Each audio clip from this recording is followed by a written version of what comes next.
নমস্কার বন্ধুরা, কেমন আছো সবাই? আশা করি সবাই ভালো আছো। মাই সিম্পল লাইফস্টাইল আইডি ব্লগ চ্যানেলে তোমাদের আরও একবার স্বাগত জানাই। তো দিনটা হচ্ছে কৌশিকী অমাবস্যার দিন। তো সেদিন আমি এসেছিলাম মন্দিরে। তো তাই তোমাদের সেদিনের পুজোর ছোট্ট ছোট্ট কিছু মুহূর্ত আমি তুলে রেখেছিলাম তোমাদের সাথে শেয়ার করব বলে। তো দেখো আমি মন্দিরে চলে এসেছি। চলো মাকে দর্শন করি আর তার সাথে তোমাদেরও দর্শন করিয়ে দিই। তো দেখো এখানে এই যে মাকে শাড়ি পরিয়ে দিয়ে গেছে ঠাকুরমশাই সকালে। আর এখানে পুজোর ভোগ হয়ে গেছে। তো পুজোর ভোগ যা আর শাশুড়ি মা মিলে করে রেখেছে। আর আমি এসেছি, এবার তো পুজোর আরও জোগাড় থাকে, তো সেগুলো আমি করব। শাশুড়ি মার সাথে একটু হাতে হাতে করব। তো যা চলে গেছে আমার যা, মানে যাকে তোমরা দেখো আমার ভিডিওয়, তো তার তো পার্লার আছে তোমরা জানো, তো সে দোকান খুলবে, তো সেই জন্য চলে গেছে। এবার আমি আসি আর তাই তোমাদের সাথে একটু শেয়ার করছি। তো এখানে হোম হবে, তো সেই জন্য এখানটা একটু আবির দিয়ে সাজানো হচ্ছে। আর দেখো মন্দিরের চারিপাশে অনেক ফুলের গাছ আছে, সেটাও তোমাদের সাথে একটু শেয়ার করে নিচ্ছি। তো চলো।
দেখো তারপর এখানে ঢাকি এসে গেছে, তার ঢাকটা বাজিয়ে দিল।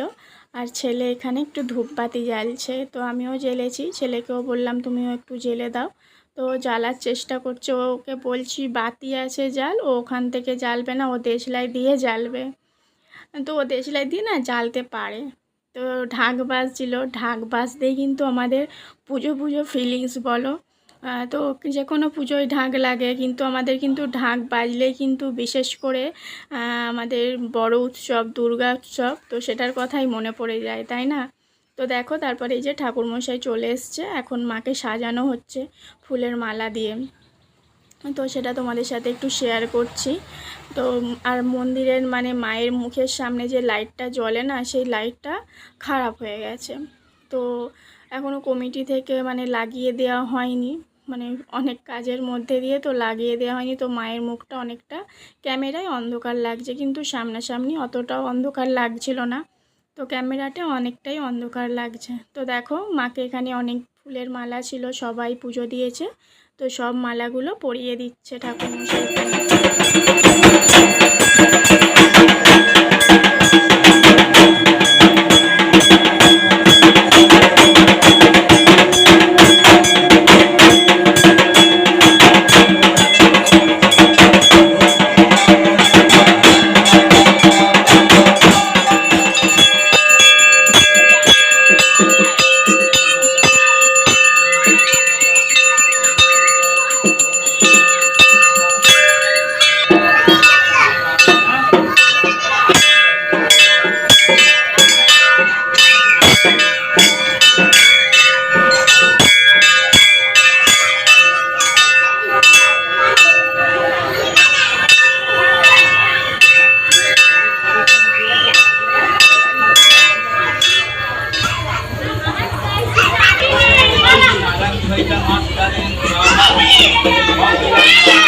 যজ্ঞ সবই হচ্ছে। তো সেটা তোমাদের সাথে একটু করে শেয়ার করলাম, কোনো রকম ভয়েস দিইনি। তো ভিডিওটি কেমন লাগলো অবশ্যই কিন্তু কমেন্টের মাধ্যমে জানিও।